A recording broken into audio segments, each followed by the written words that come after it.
Hacia la primera década del siglo XX, se había extendido por el país una evidente inconformidad en contra del gobierno de Porfirio Díaz.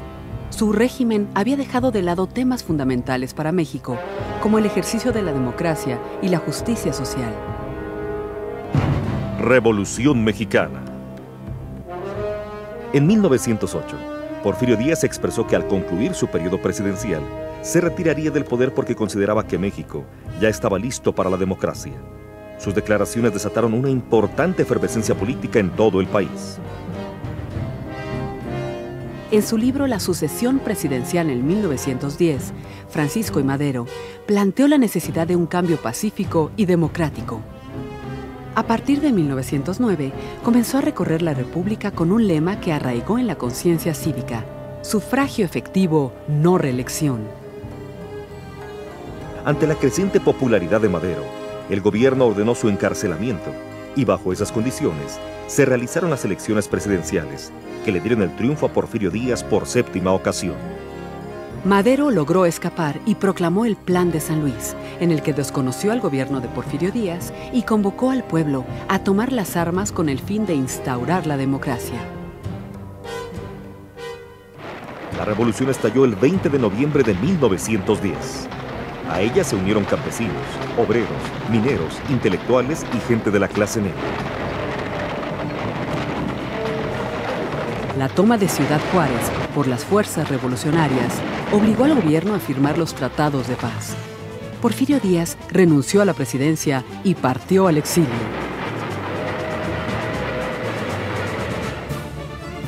Madero hizo su entrada triunfal a la Ciudad de México.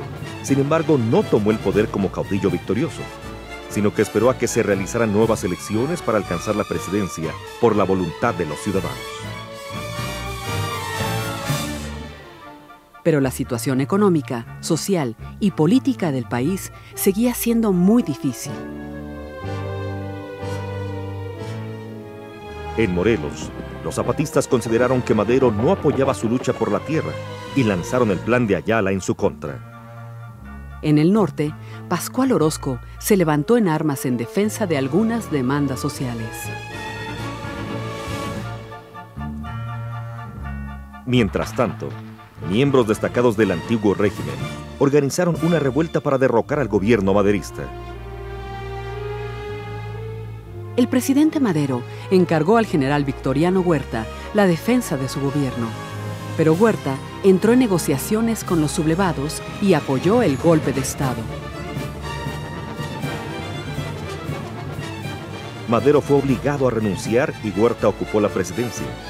La decena trágica culminó con la muerte de Madero.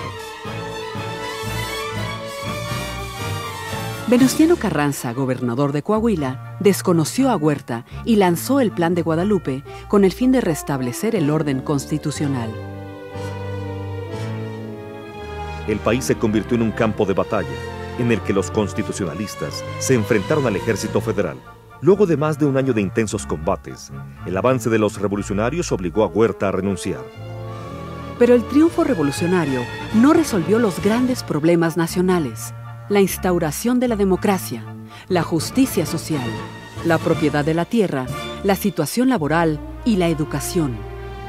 Carrancistas, villistas y zapatistas querían decidir el rumbo que debía seguir el país, y sin poder llegar a ningún acuerdo, la revolución se dividió. En la soberana Convención de Aguascalientes se impusieron villistas y zapatistas con una visión más social de la lucha, y la convención desconoció a Carranza. Carranza trasladó su gobierno a Veracruz, apoyado por las fuerzas de Obregón, y a partir de 1915 comenzó una intensa campaña militar contra villistas y zapatistas. Con la situación militar a su favor, Carranza convocó al Congreso para redactar una nueva constitución. Esta se promulgó el 5 de febrero de 1917. Aunque las disputas por el poder continuaron, la Carta Magna marcó el camino que debía seguir el país en los años siguientes a la revolución, pues había recogido las principales demandas de la lucha: democracia, educación, cuestión agraria y derechos laborales. Bicentenario de la Independencia Nacional, Centenario de la Revolución Mexicana, Gobierno Federal.